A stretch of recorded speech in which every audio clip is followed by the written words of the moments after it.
इस पूरे प्रदर्शन में अभी जो प्रदर्शन हुआ है, जो तस्वीरें सामने आई हैं, उसमें सबसे हैरान करने वाली एक तस्वीर सामने आई थी जिसमें एक लड़का था, बालक था, जो 10 साल से 15 साल की उम्र में कई ऐसे लड़के थे जो उस तस्वीर में पत्थर उठाते और फेंकते हुए दिखाई दे रहे थे। तो सवाल ये है कि तुफैल जी हमारे साथ है, सवाल ये है तुफैल जी से हम जानेंगे कि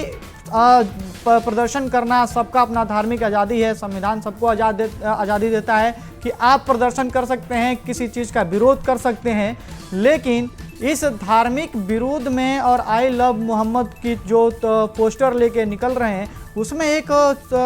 कितने बालक थे जो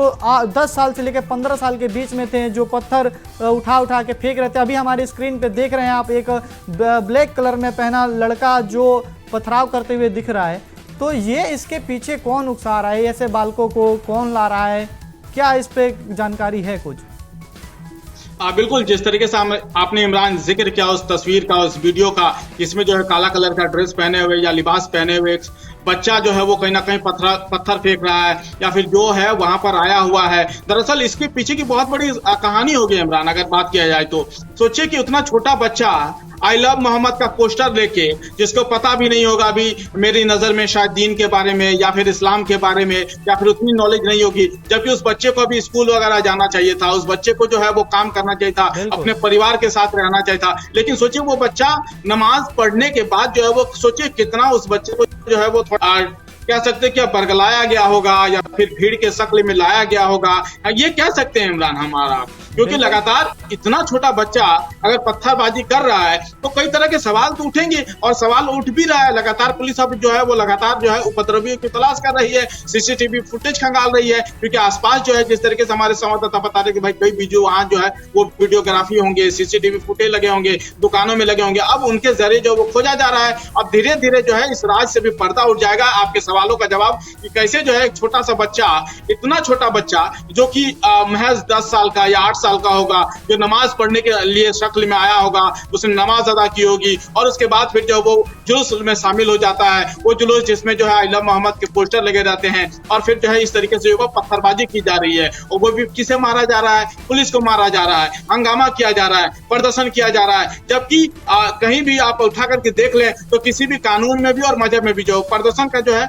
एक शांतिपूर्ण तरीका करने का जो एक अंदाज बताया गया है, एक शेप बताया गया है। आप उससे अगर हट के करेंगे तो फिर उसे जो वो उपद्रव ही माना जाएगा। तो ये जो बच्चा, ये वो तस्वीर है जिसके हम बारे में जिक्र कर रहे हैं। देखिए भला कि कैसे जो उतना छोटा बच्चा जो है पत्थर को उठा करके फेंकता है, और देखते ही देखते जो वो हंगामा जो है वो बवाल में तब्दील हो जाता है। ये कई तरह के सवाल उठते हैं इमरान, इसमें सवाल उठने चाहिए नेताओं को, खास करके सवाल पूछे जाने चाहिए नेताओं से, जो कि बरकला करके जो है वो यूथ करके जो है वो लेकर आते हैं और कहते हैं कि आज हम हंगामा करेंगे, आज हम ये करेंगे, आज हम वो करेंगे। तो नेताओं से जो है वो कहीं ना कहीं सवाल पूछा जाना चाहिए कि इतने छोटे बच्चे को आप क्यों लेकर आ गए।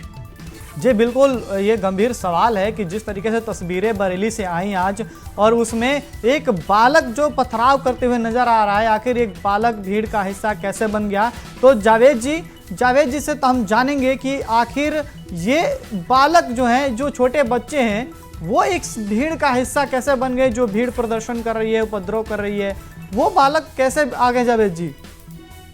देखिए, सबसे पहले मैं बताऊंगा कि एसएसपी अनुराग आर्या ने, जो बरेली के एसएसपी हैं, उन्होंने कल ही पेपर के माध्यम से, अपने बयानों के माध्यम से ये चीज क्लियर कर दी थी कि अगर जुलूस में कोई भी बच्चा, कोई भी नाबालिग दिखता है तो सीधे सीधे उसके माता पिता के विरुद्ध FIR करी जाएगी और उनकी गिरफ्तारी होगी। बिल्कुल, ये सब पता होने के बावजूद ये कि आपने ये बच्चा देखा, बाकी अगर आप देखेंगे तो ये पूरी जितनी भी लोगों की गैदरिंग थी, इसमें कम से कम 10 से 15-20% बच्चे ही रहे होंगे, नाबालिग ही रहे होंगे। जी बिल्कुल, इस पूरे जो प्रदर्शन था, जो लाठीचार्ज था, इसके पीछे कितना हाथ माना जा रहा है तौकीर रजा का? आप पहले इस पे बताइए, फिर उनका बयान भी हम पढ़ेंगे। पहले संक्षिप्त में बताइए कि कितना हाथ माना जा रहा है इस प्रदर्शन के पीछे तौकीर रजा का? तौकीर रजा खान जो हैं वो एक पढ़े लिखे जिम्मेदार राजनेता में आते हैं और काफी, ऐसा नहीं है कि लर्नेड पर्सन है, लेकिन जब उन्हें ये चीज पता थी कि प्रशासन ने इम्पोज कर दी है 163, जिसे हम दफा 44 कहा करते थे, जी तो उसके तहत अगर वो कोई चीज का ऐलान कर रहे हैं तो उसके कॉन्सिक्वेंसेस क्या हो सकते हैं। क्योंकि देखिए, उन्हें तो पिछली बार भी ऐसी हुआ था कि उन्हें पहले ही नजरबंद कर लिया गया था या उन्हें वहीं से ज्ञापन ले लिया जाता था। लेकिन जब उन्होंने ये चीज कही कि मैं जुमे की नमाज के बाद इस शक्ल में और ज्ञापन देने जाऊंगा, तो उनके जो है बयान के बाद आपको पता है कि युवा हों या बच्चे हों, तो वो जो है एक मतलब कह लेंगे कि एक आउटिंग की तरह जो है वो निकल के आए और जिसका खमियाजा उन्हें लाठीचार्ज खा के और चोट होके भुगतना पड़ा, ये आपके सामने।